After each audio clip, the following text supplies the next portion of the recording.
Hello from the Heartland. My name is Jenna, and this is Smarter News. News when it matters and why it matters. Our Smarter series features unique people who help us think and live smarter. Gordon, you recently said that the elements of history's next great conflict are all in place. The only thing missing is the spark.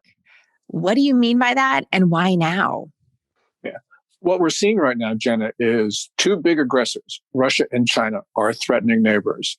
You have Russia pressuring Ukraine. They've got more than 85,000 troops that they've just brought to the border of former Soviet Republic, now an independent state. And they're moving in high-performance aircraft. So we know what happened in 2014 when China and Russia just annexed Crimea. And then it started pressuring the Donbass, which is the eastern part of Ukraine, which is Russian speaking. And at the same time, we have China going after Taiwan. There are almost daily flights through the Taiwan's air defense identification zone. That's international airspace, but it is considered to be provocative to fly through someone's ADIZ without actually talking to them beforehand. And that's what China is doing. And also China is now trying to wrest Whitsun Reef from the Philippines. That's in the South China Sea. China has swarmed its maritime militia, which are essentially fishing trawlers. So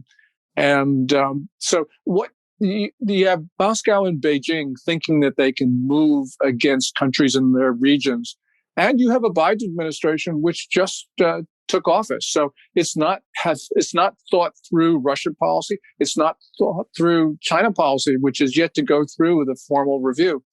And of course, every new administration tries to be cooperative with everybody else, especially China, which means the Chinese are looking at this and thinking that he's not very resolute. Now, I think that Beijing is underestimating Biden's resolve, but that's not important. What's important is the way Beijing is looking at the new president.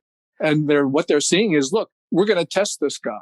And that's why you've got two very volatile situations occurring at the same time. And you have a United States that is not really prepared to deal with both crises at the same time. Wow. I'm going to have to take a deep breath after that because you just took us really around the world and in two very distinct regions. We're looking at Eastern Europe and you're looking at Asia, and any one of those would be enough to catch some headlines. So I would like to work through all of those countries bit by bit, but let me first give you a proper introduction, Gordon, because so people know how you're able to speak about so many of these issues. You're an author, you're a commentator, you're a political analyst, you do a little bit of everything. You've testified before Congress, you have delivered speeches and addresses and talks all over the world. I have personally spoken with you. I was thinking about this. We probably have known each other now 10 years. 10 years I've talked to you about all sorts of issues. And I realized I actually have never asked you a really important question, which is, I know you lived and worked in China and Hong Kong, and you had this other career before the career that you have now. And I never really asked you how you turned and you pivoted to what you're doing now. How did you become interested, really focusing on foreign policy and watching the different players move around the world? Yeah, I practiced law for 25 years, starting in New York and ending up in Shanghai. And one day I woke up and I decided I wanted to do something else. Now, Lydia, my wife, says she's got a one phrase description for this. It's midlife crisis. Now, I have a different version, and I deny that. But my version is that, I really enjoyed practicing law and I had a great time at it. But I also felt I wanted to do something else because, you practice law in a big firm, you've got to retire at 65 at that time. And I said, well, what am I going to do after that? And I didn't want to play golf. I suck at golf. On a good day, I can shoot 158. Which was my last score. So what happened is this. In high school, I'd always wanted to write a book, but I had never anything to say. And when we moved to Shanghai, I realized that there was something that I wanted to say. And that is when we moved there, it was August 1996. I can remember Lydia getting on the phone in our new apartment and saying, "Mom, China's not communist anymore." And I agreed with her. And I saw my clients, they would buzz into Shanghai. They'd stay at the Grand Hyatt, which is one of the most spectacular hotels in the world. And they'd say, China's not communist anymore. But really, as we lived in China, we worked there, traveled around the country, we saw a very different country.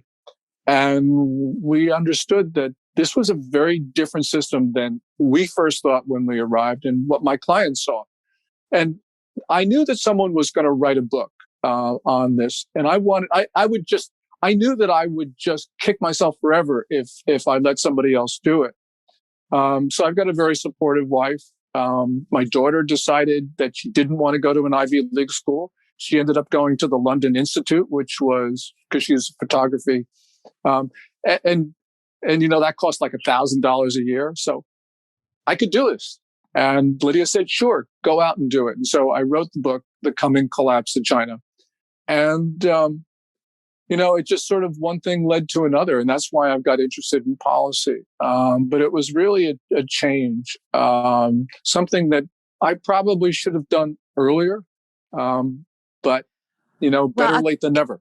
It's interesting. You said a couple of things that are really interesting. First of all, I didn't have any idea about your golf career. So that's important to note that we'll make sure that we don't do any interviews on the golf course. I also can confirm for our audience that I would trust Lydia's assessment, although I appreciate your opinion about the midlife crisis. Right. I've known your wife to be very dependable for information, so I'll leave it at that. What you said, though, which was really key, and I was thinking about this before our interview about why I like talking to you about these issues. You said that you wanted to write a book, but you had nothing to say, and then you had something to say. I was thinking to myself, Gordon, why do I like talking to Gordon? It's because there's a lot of people that will say a lot of smart things. And sometimes you need people just to say smart things on any number of topics when you're a journalist. You need that good quote. You want that information. But it's very rare that you have someone that says something of substance and isn't afraid to just speak their mind on an issue. And you've always been that way across the board. And that's why I've really enjoyed our conversation. So it's nice. I know when we're going to talk that you're going to give me your opinion on something, and you have experience living abroad and seeing things from a different lens, which, by the way, a lot of people in foreign policy never do. And sometimes never even go to the country that they're covering. Some cases they can't, a place like Iran, for example, but it's an invaluable experience. So it's interesting how our lives lead us to the next path, isn't it? Yeah. So on that, let me ask you about this, going back to this tweet.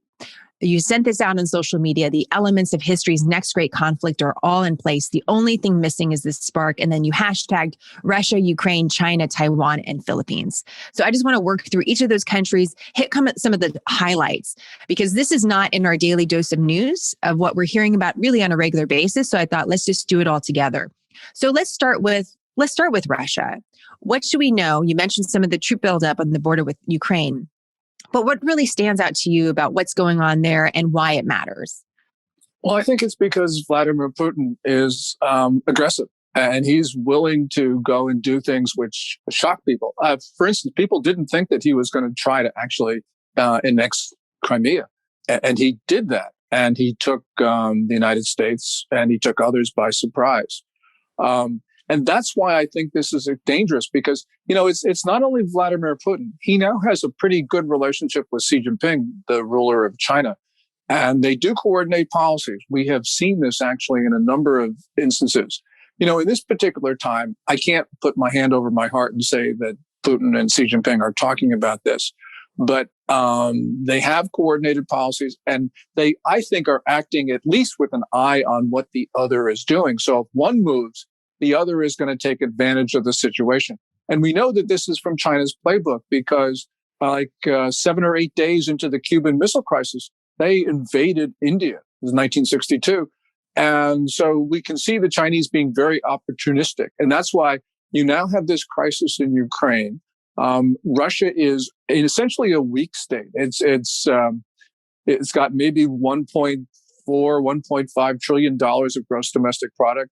We've got more than 20 trillion. China claims a little bit more than 14, almost 15 trillion. So it really makes Russia look very, very weak. But, in one sense, they're strong because they've got a leader who is very willful. And, this was brought home to me about half decade ago when Forbes listed Vladimir Putin as the world's strongest leader.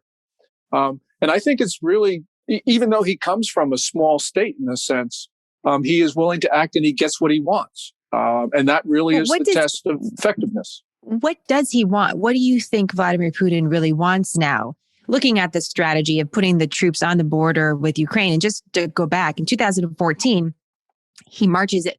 Basically is an invasion, although people tripped up over the words, right, Gordon, about what we're going to actually call it. Some people called it an invasion. Some people felt that was too political. That's a whole other, 3-hour conversation. Sure. But this is an arms conflict between Ukraine and Russia. If you look at the map, this part of Ukraine belonged to Ukraine.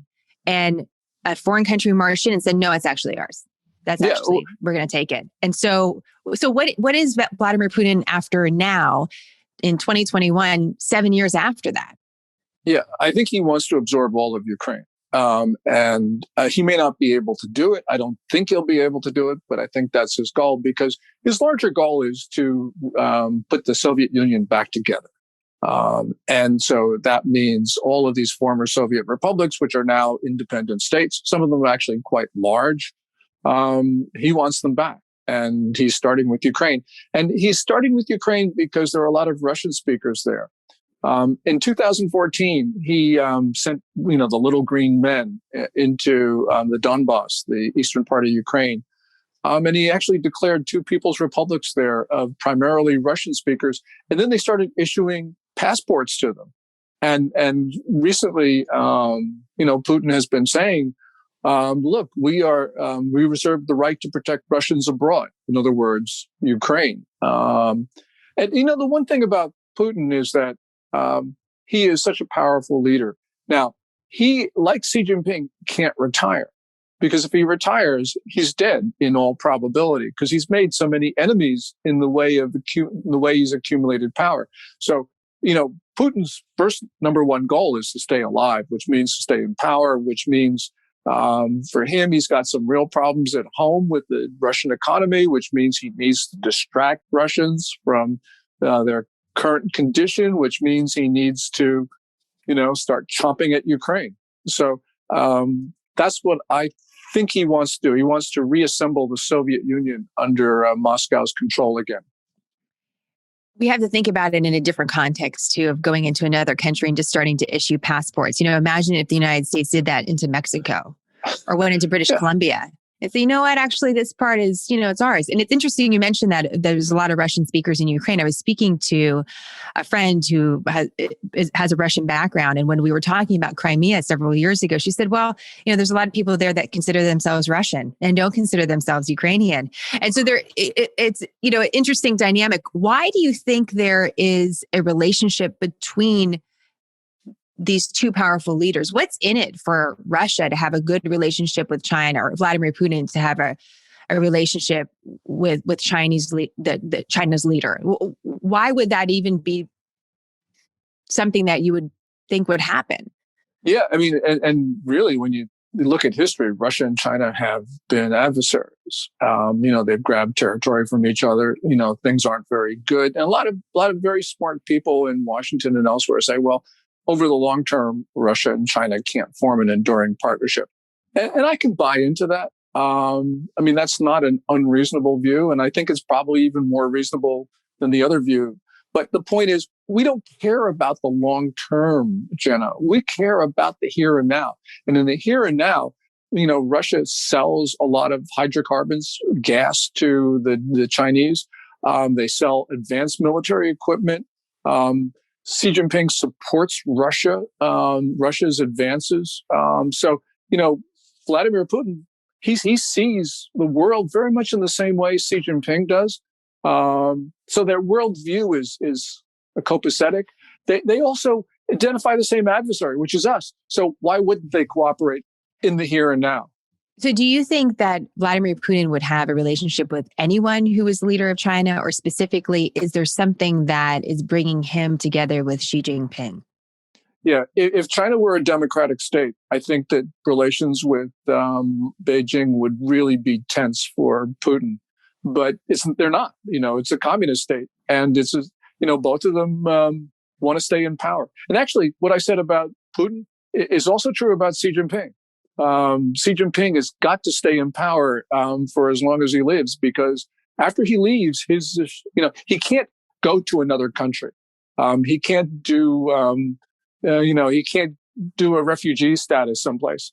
And inside of China, his enemies will kill him, probably. So Xi Jinping and Vladimir Putin are very much in the same situation. They realize they got to support each other. So there's a lot of things that bind the two of them together. And this really is peculiar to this time. But unfortunately, this time could last a couple decades. Interesting. So that's Russia and Ukraine. I want to mention one analysis that I was just reading over the last 24 hours said, sort of downplayed what Russia was doing, and said, with the troop buildup on the border with Ukraine, saying, this is saber rattling. This is just posturing. There's really nothing behind it. It's the timing because of the new American administration. That's why we're seeing it. To someone that has that perspective that says, this is someone trying to get a lot of attention, but there's not a lot of bite here. What would you say to that? Well, a year from now, we'll know. The point, though, is that people were saying the same thing in 2014 before he took over Crimea and before he started going after the eastern portion of Ukraine. It's possible. There are analyses which say that Ukraine is actually building up its military and could actually take back parts of its country that the Russians grabbed half decade ago. Possible, but the point is, they're building up the forces there, and if they want to go to war, if they want to really march on Kiev, they can do it. So the point is, we don't know what exactly is in Putin's mind, but the point is, he has the ability now to break apart Ukraine. So that means we've got to deter him. And so, how do we do that exactly? Because there's a lot of talk about sanctions, and there's a lot of talk about, strong words and red lines. We heard that from the French president recently.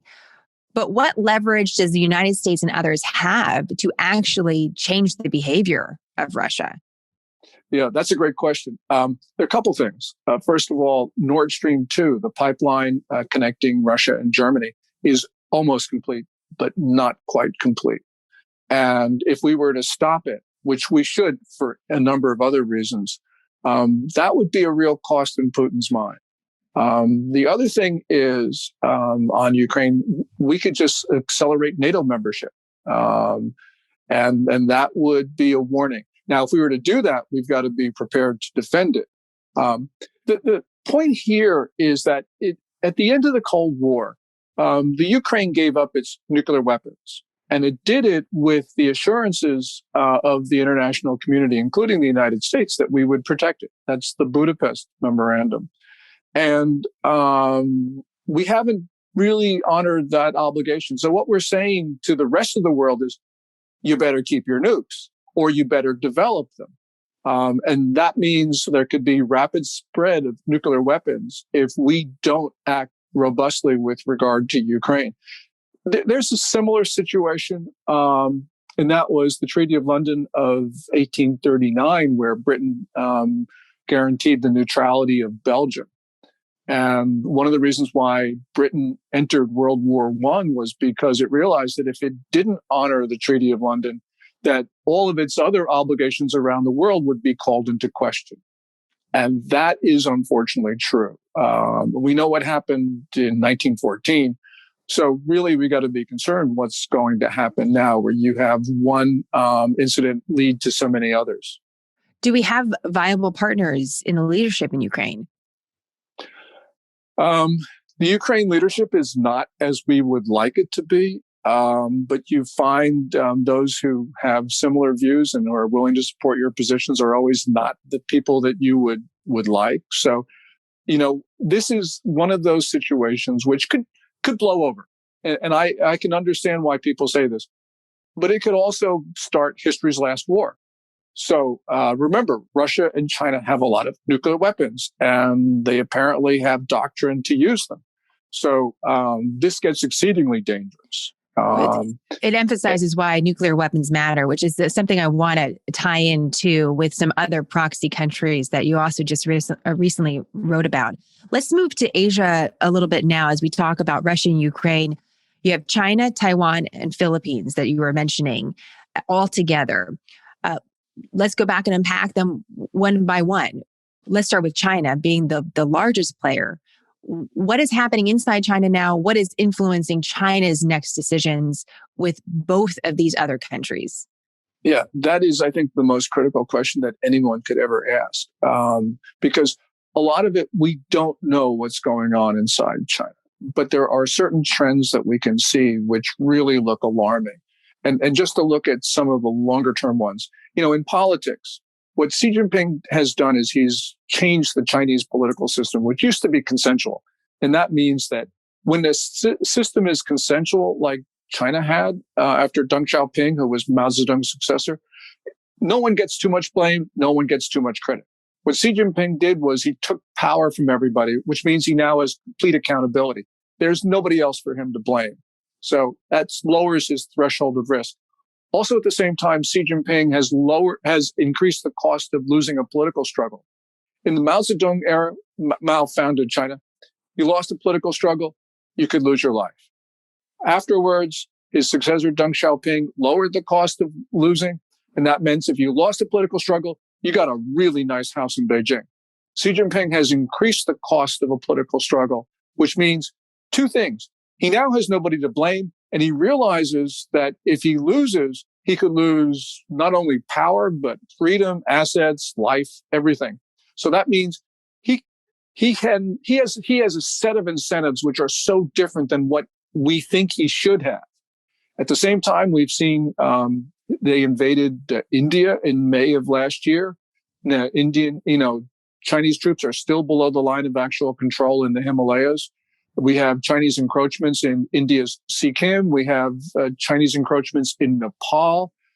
China is pressuring the Philippines, Taiwan, and Japan. So it's going after all of its neighbors at once, which looks really like this is exceedingly dangerous. Now, we don't know which one of these will blow up, but the point is that he's creating situations that can lead to conflict. Is he doing something similar to what Vladimir Putin is doing and trying to, as in your opinion, trying to reestablish the Soviet Union? Is China just looking for more territory, a larger world posture? I mean, these are vastly different countries and require a lot of resources to have resources in these different parts of the region. So I'm just curious about what the end goal is. Well, Xi Jinping has been hinting that he is the world's only legitimate ruler, which means that countries like the United States should, are colonies of China, in his view. He talks about this notion of Tianxia, or all under heaven. And this was what guided Chinese emperors for 2 millennia of rule, where they believed that they had the mandate of heaven over Tianxia. And they were not only had the right to rule the world, they believed that heaven compelled them to rule the world. So Xi Jinping has been peddling these Tianxia narratives through his speeches and writings and things.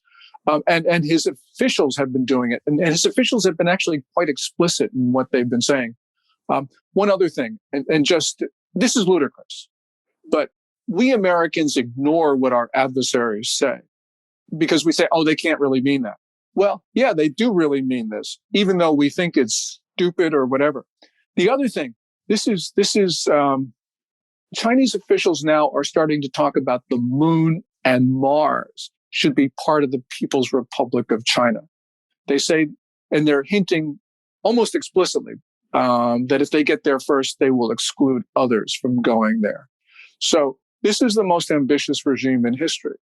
Now, this, of course, is absurd, but this is the way they view the world, and they're working towards it. And they are extremely malicious. One other thing, and that is that for all of, China looking so strong, I think Xi Jinping realizes his state is much weaker, and we can see hints of this in Chinese propaganda. You've got an economy which is a little bit more stagnant than they let on. They've got an environment which is just exhausted, especially scarcity of water. They've got a people who, they can be controlled, but they're also restive. And they've got a demography that spells disaster. China's this century, going to go through the sharpest decline in population in history, in the absence of war or disease. Right now, China is more than 4 times more populous than the US. By the end of this century, it's possible that we will be more populous than China. So they're going to lose probably somewhere in the neighborhood of 1 billion people, give or take 100 million or so, in the course of 8 decades. And you just can't. I come from a Chinese family, so I know that we take great pride in being part of the world's biggest tribe. That ain't going to be true in a short period of time. And China's going to actually be quite a small country, and it's going to shrink. It's going to just collapse in terms of demography. So that must be playing on Xi why Jinping's is that, mind. Gordon? I don't think I've ever heard anyone say that before. So why is it? Why is that the case? I mean, I think about China as such a huge nation. So how can we see the opposite? In our lifetime, we could see the opposite? In our lifetime, in our lifetimes, Jenna, and you're younger than I am, but in your lifetime, and certainly in the lifetime of your kids, you're going to see, China will be basically the same size as the US. They might be a little bit bigger, but not that much.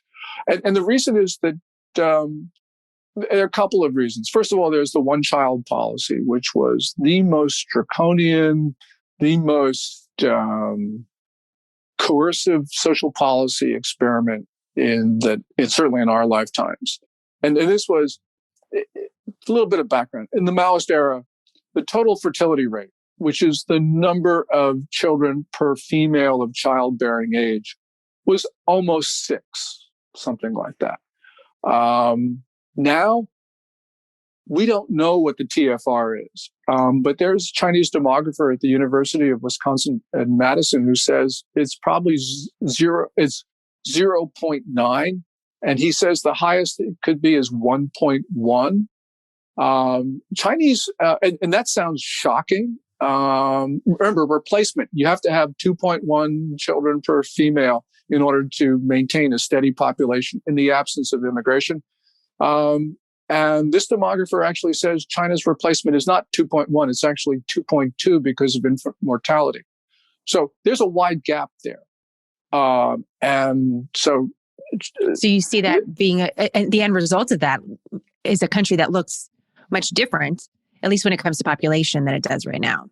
Absolutely. I mean, and imagine what happens when, your society just shrinks so fast. It has economic consequences. It has social consequences. And part of the reason, it's not just the one-child policy. As China's gotten richer, more developed, it does what all other countries do, and families get smaller.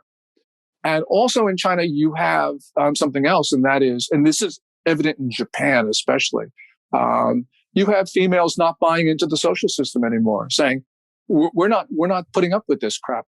And so not only are Chinese females having children later in life, some of them have said, no, I'm just not doing it.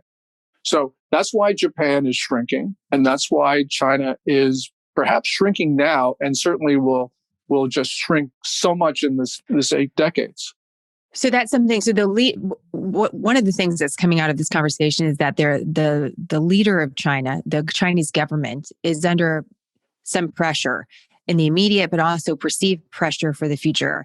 And if I'm looking at Taiwan and the Philippines, and I'll use broad strokes, and please correct me, Gordon, if you can.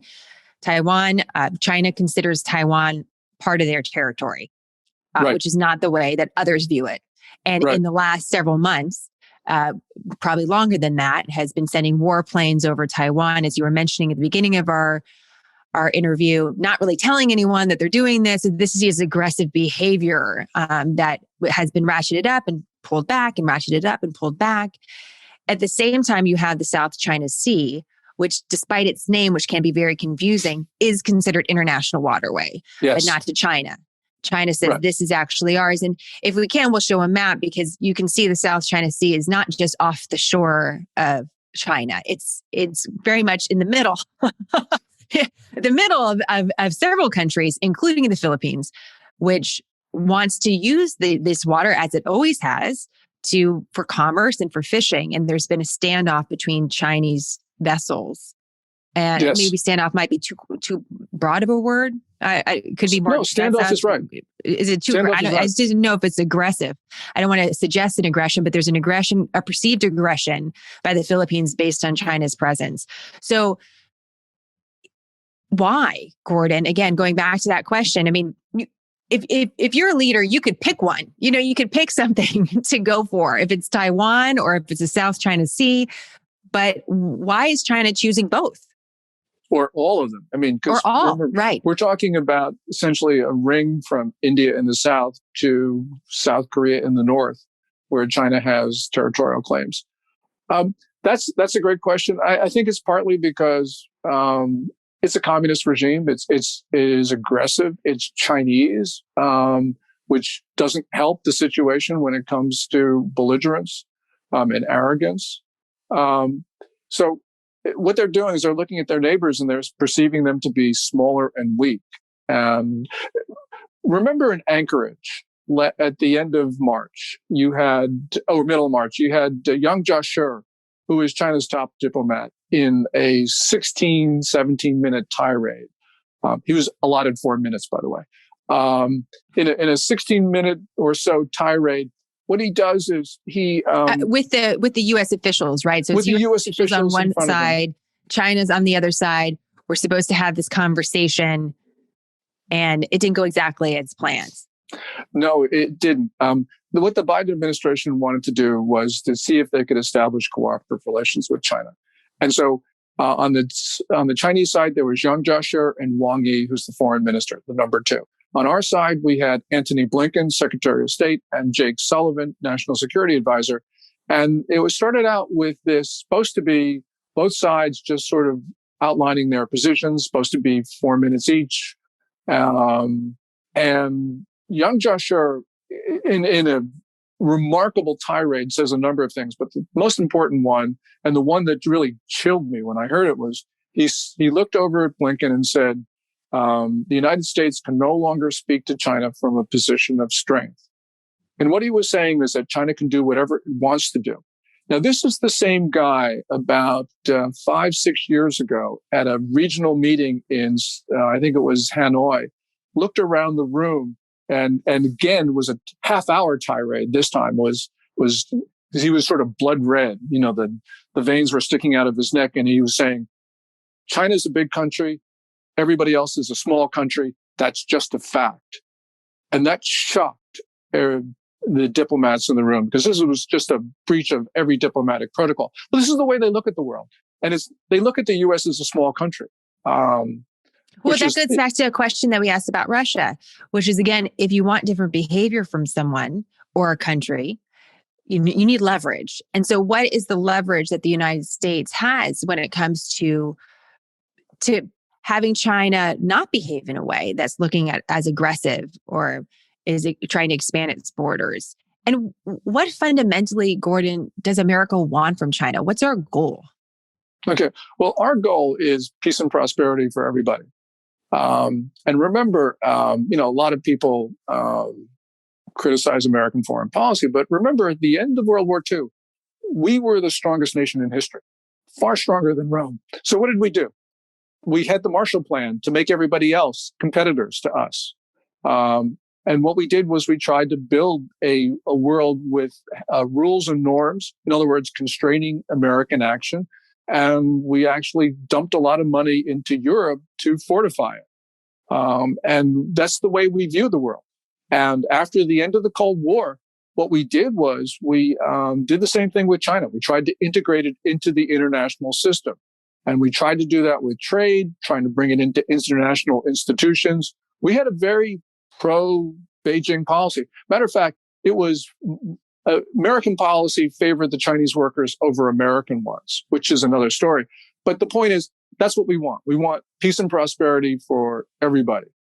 And that's not what happened. With engagement theory, which is the reason why we did all these things with regard to China, was because engagers thought that China would become benign as it became strong, that it would believe that it had a stake in the world and therefore would try to preserve it.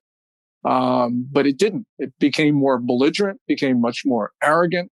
And indeed, this goes back to 1648. Treaty of Westphalia establishes the current international system of sovereign states which cooperate and compete. And we thought China in the Westphalian system would want to have a stake in it because it was responsible for China's prosperity. Well, that's the way we Americans think. That's not the way communist Chinese leaders think. And what they want to do is just overthrow the system and replace it with worldwide Chinese rule. So, that is. So when it comes to our leverage at that, and which is, by the way, going back to one of your previous comments of understanding the paradigm in which Chinese leaders view the world, and which I don't think we ever really talk about on the news, that there's some sort of predestined plan or some sort of them being chosen to be the leaders of the world. We don't talk about that. I don't think at all about the philosophy of the Chinese government, because as you mentioned, there's this idea, oh, that sounds silly. No, that's crazy. They're not going to take the moon. Who takes the moon until someone takes the moon, right? So what is our leverage? I mean, if it's not going to be through diplomacy per se, through just regular conversation, then what do we have to work with? Well, all the metrics say that we are, apart from population size, but all the metrics say that we are by far the more powerful country. So, for instance, even after 2020, where the U.S. economy declined, our gross domestic product was almost $21 trillion. After 2020, China claimed something like 14.7 or so trillion dollars of GDP.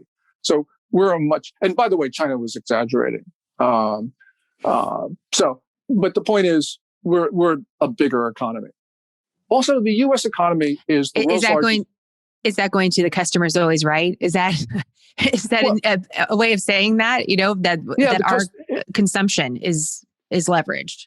Yeah, our consumption is leveraged, and also more important than just size, because there's other things that matter besides the gross domestic product, and that is we have an economy which is not export dependent, but China does. So last year, over 60% of China's merchandise surplus, trade surplus with the U.S., was over 60% of its total merchandise trade surplus.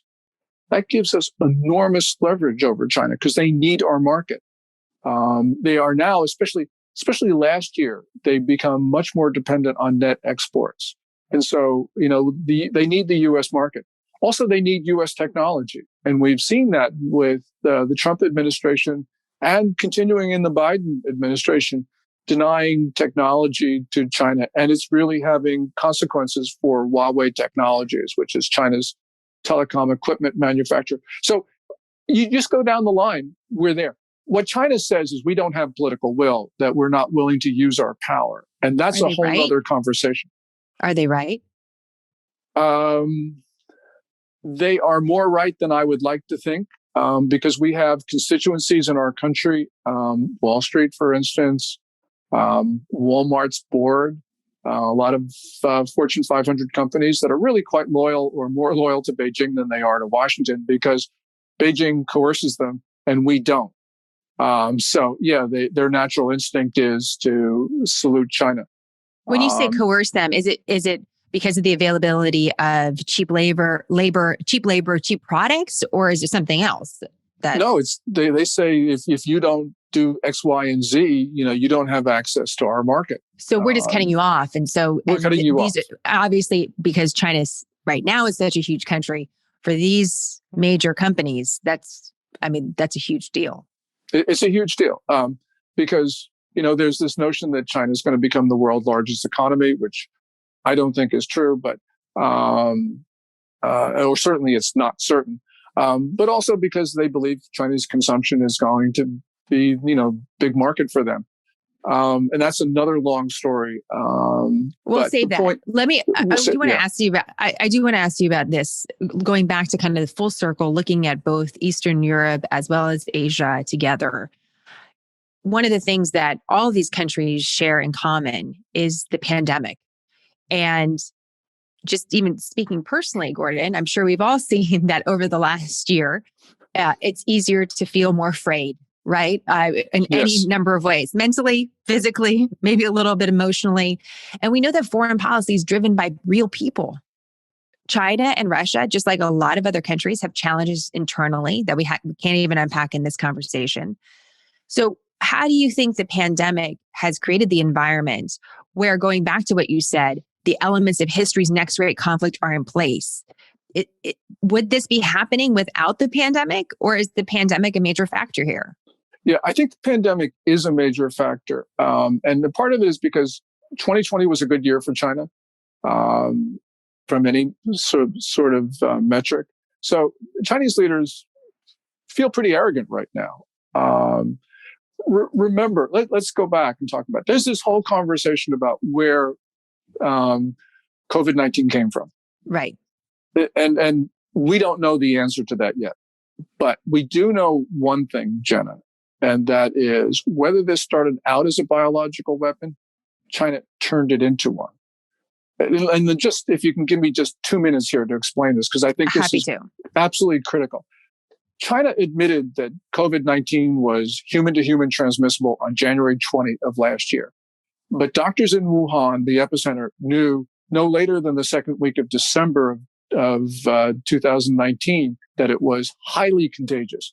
And a Harvard Medical School study even suggests that they knew that this was contagious as far back as August. So if this were 5 weeks or 5 months, we don't know. But the point is, if China had said nothing about contagiousness, that would have been grossly irresponsible. But we know that Beijing actually lied and tried to convince the world that it was not contagious when they knew this was one of the most contagious pathogens on the face of the earth.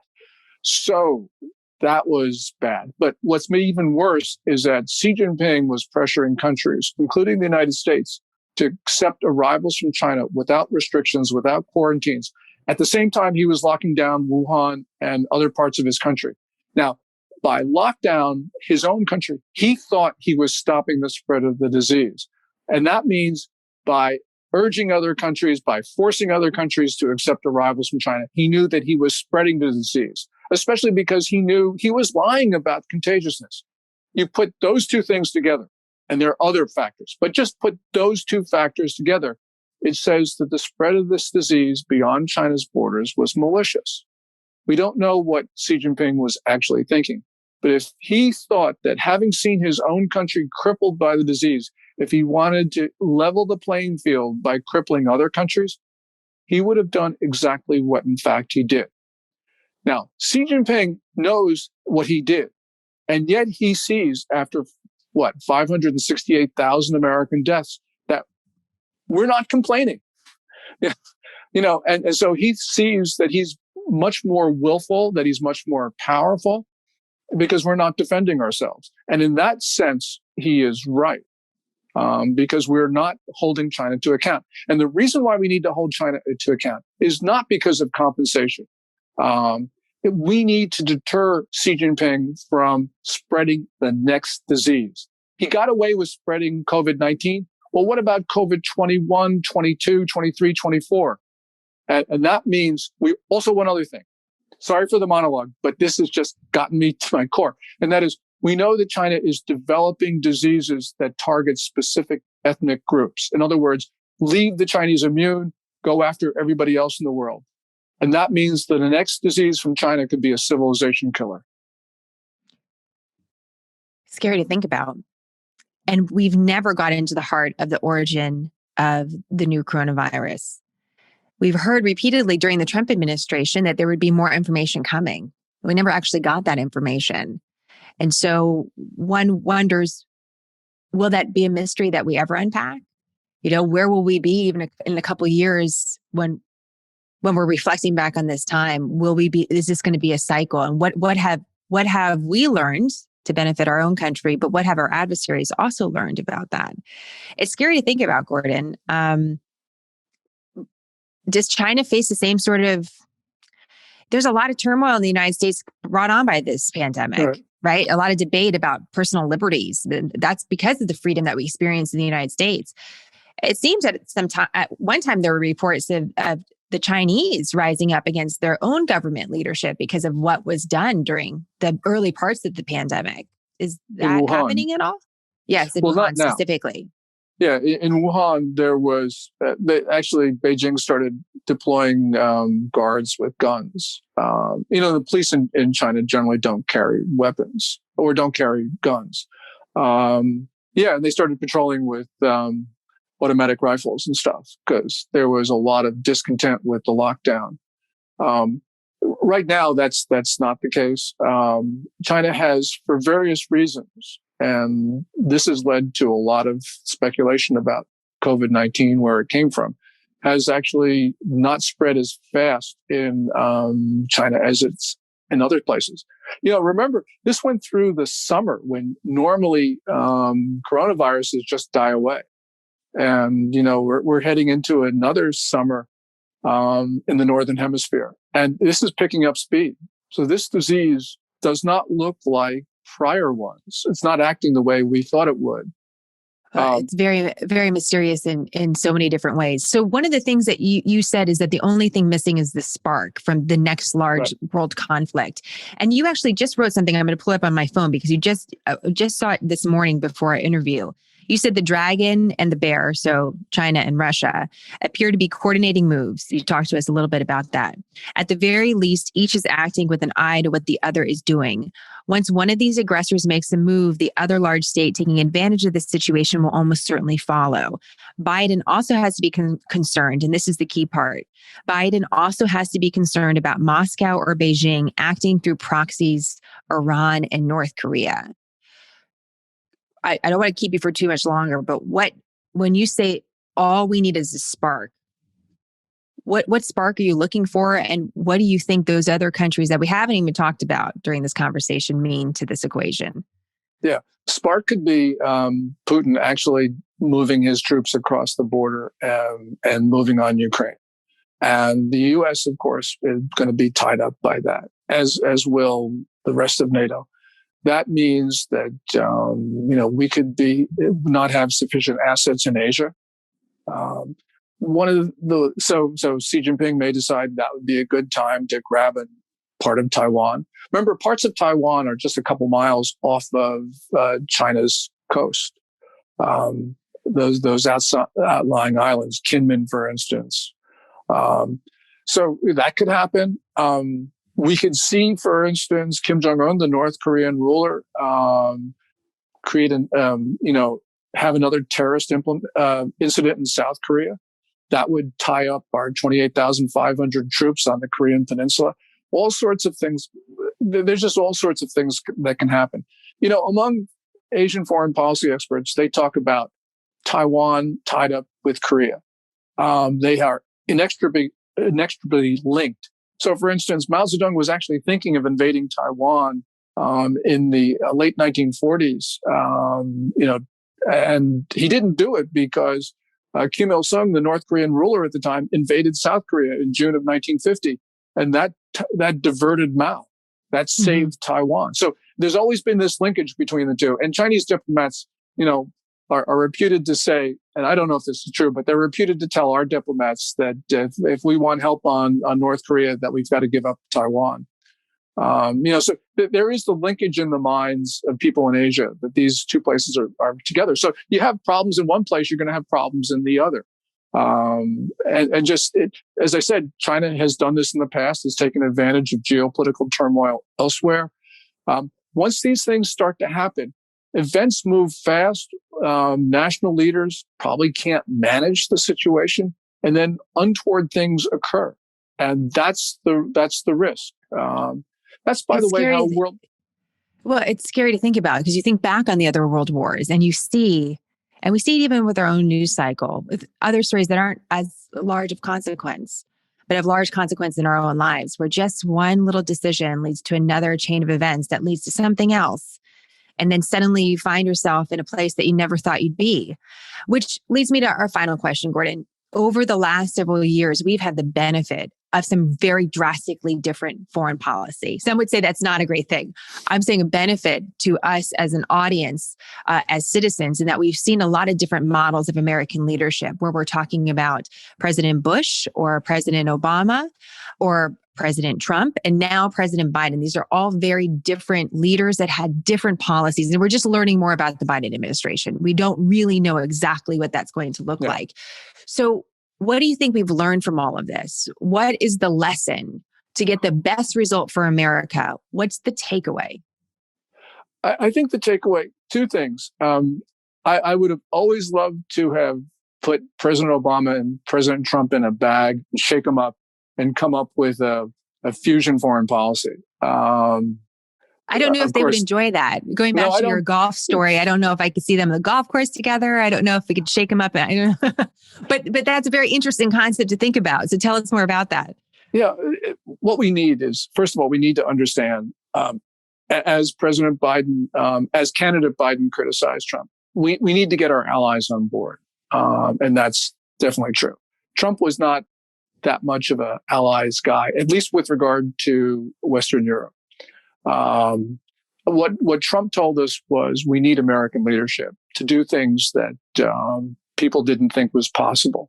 So, for instance, the Abraham Accords, extraordinarily successful foreign policy. That was because Trump said, I'm not going to listen to the people who say the Palestinians are going to riot if I move the capital to if I move the embassy to Jerusalem. And no one thought that he could get all of these countries to come to terms with Israel in a very, I think, stable framework. So that was a great thing. But also, we do need our allies. Trump was actually really good with our allies in Asia, much better than Obama was. But of course, we have focused in on what happened in Europe, where Trump burned some relationships, most notably with Germany. So I'd like to see more of the attempts to try to make sure all our allies are on board. But I also believe that Trump was right in the sense that you've got to exercise American leadership, because other countries aren't going to do the right thing unless you give them the incentives to do the right thing. And that's what's missing. And that was missing in Obama's years. He had the right general concept, but not the implementation. And one could say that, when you look at Trump, he did supply he showed you what could happen with American leadership. We can argue about some of the aims and some of the things that Trump did. I didn't like Trump's failure to really push human rights, which, I hope Biden will rectify. But, there needs to be some sort of mix here. Well, it's interesting. I'm writing down two words. You have a disruptor and you had a diplomat.